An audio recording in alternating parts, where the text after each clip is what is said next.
dalam bab solat.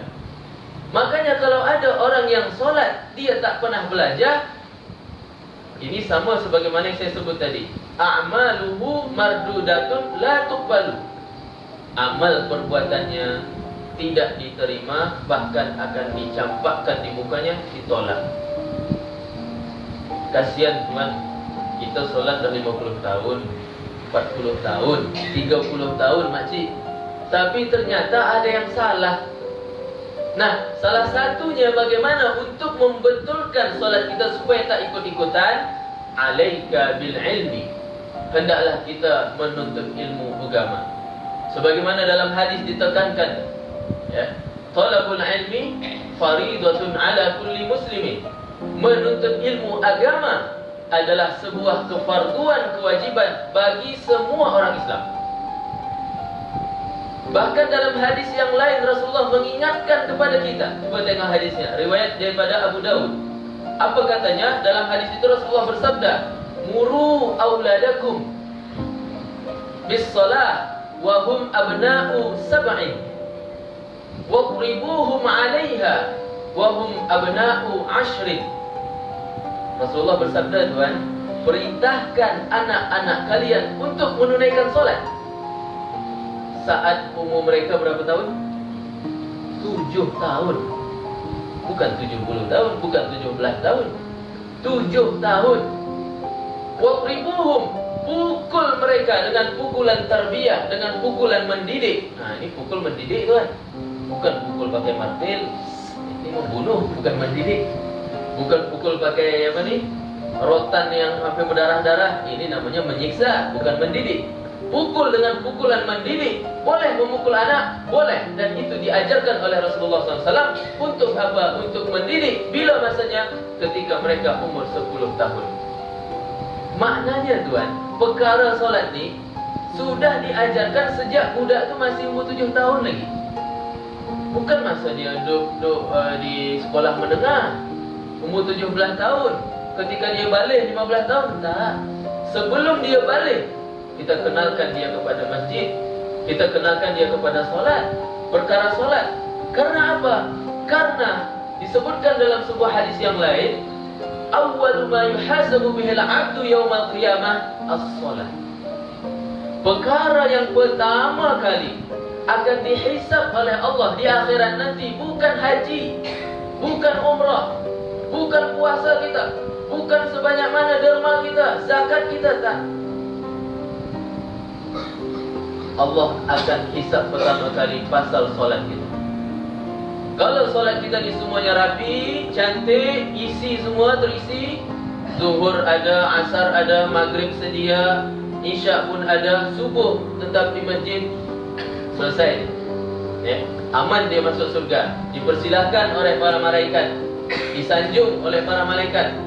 Tapi kalau solatnya tak selesai, tapi dia rajin umrah, Ustaz, bagus. Dia rajin berzakat, Ustaz, sempoi. Dia rajin puasa Senin Kamis, bagus, betul. Tapi solat jarang-jarang, Ustaz, tak selesai. Amalan yang dia buat tadi tu, solat ke, haji ke, puasa ke, ini tidak akan dibuka sebelum solatnya selesai. Jadi macam mana? Dicucilah dulu, dibasuhlah dahulu. Di mana? Di neraka. Rugi tak? Rugi. Amal dah banyak tapi solat tak selesai, rugi. Makanya perbaikilah solat. Ya, perbaiki solat. Sebagaimana tadi kita sebutkan, perkara yang pertama kali akan dihisab hari kiamat adalah solat. Kalau solatnya selesai, selesai seluruh amalnya. Tapi kalau solatnya jarang-jarang, kadang-kadang, nah, kadang-kadang ya, kata Piramli itu, maka tak selesai. Ini yang akan memberatkan kita, menyusahkan kita. Walaupun dia mempunyai segunung amal ibadah yang lain, tapi solatnya tidak, tak selesai. As-salah miftahul kulli ibadah. As-salah miftahul jannah. Solat itu menjadi pembuka kunci surga. Karena apa, tuan? Karena di dalam solat itulah semua amalan boleh kita lakukan. Ya. Ulama katakan, kenapa solat ini dianggap sebagai sebaik-baik ibadah? Karena di dalam solat itulah berbagai macam amalan-amalan yang ada dalam agama ini boleh kita lakukan. Di dalam solat ada zikir. Sebaik-baik amalan adalah zikrullah. Di dalam solat ada solawat. Sebaik-baik amalan adalah solawat. Innallaha wa malaikatahu yusalluna ala nabi. Sesungguhnya Allah dan para malaikatnya berselawat kepada Rasulullah. Jadi ada satu amalan yang Allah sendiri mengamalkan amalan tersebut. Inilah solawat. Makanya ulama katakan solawat itulah sebaik-baik amalan. Kenapa? Karena Allah sendiri sebelum menyuruh kepada umat Islam, Allah sendiri telah berselawat kepada Rasulullah SAW. Di dalam solat ada solawat. Di dalam solat ada menutup aurat. Di dalam solat ada menundukkan pandangan. Di dalam solat ada khusyuk kepada Allah, tadabbur, ada merendahkan diri di hadapan Allah. Di dalam solat ada sujud. Kata Nabi SAW, sebaik-baik gerakan di dalam solat adalah ketika engkau sujud. Kenapa? Ketika engkau sujud itulah aqrabu ma yakunu bainal 'abdi wa rabbih fi sujud. Tempat yang paling dekat antara seorang hamba dengan Tuhannya adalah ketika mana dia berada ketika sujud. Jadi kata ulama, berbagai macam perkara-perkara yang baik itu terwujud di dalam solat yang kita lakukan ini.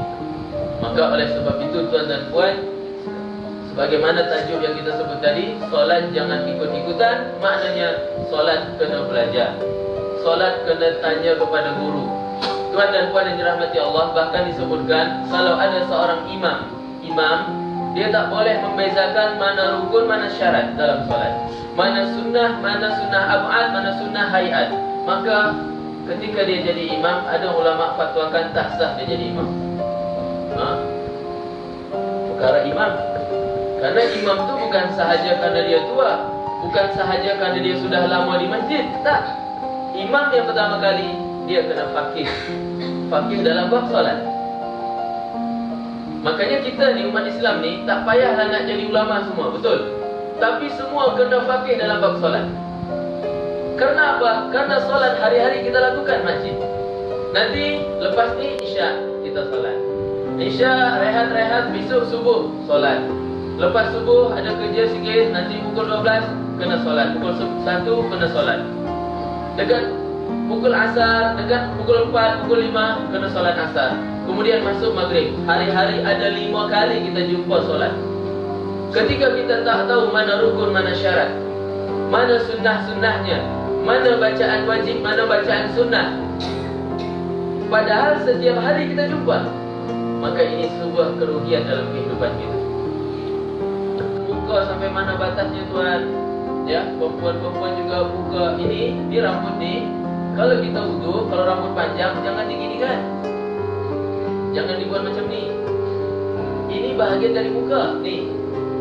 Makanya kalau apa nama sini sebut jambang. Sebut. Jambang lah yang susah. Simple. Kalau ini kita panjang, ini kena tahu. Kau perempuan ni, ini yang panjang, tak boleh dia dia letak belakang tu kan. Tak, yang tumbuh kat sini ini termasuk bahagian daripada muka dan dia kena air. Janggut kita juga. Ni dagu. Jangan hanya sampai sini. Ini tak kena, ini muka ni. Ini tidak akan diketahui kalau dia tak belajar. Dia kena belajar.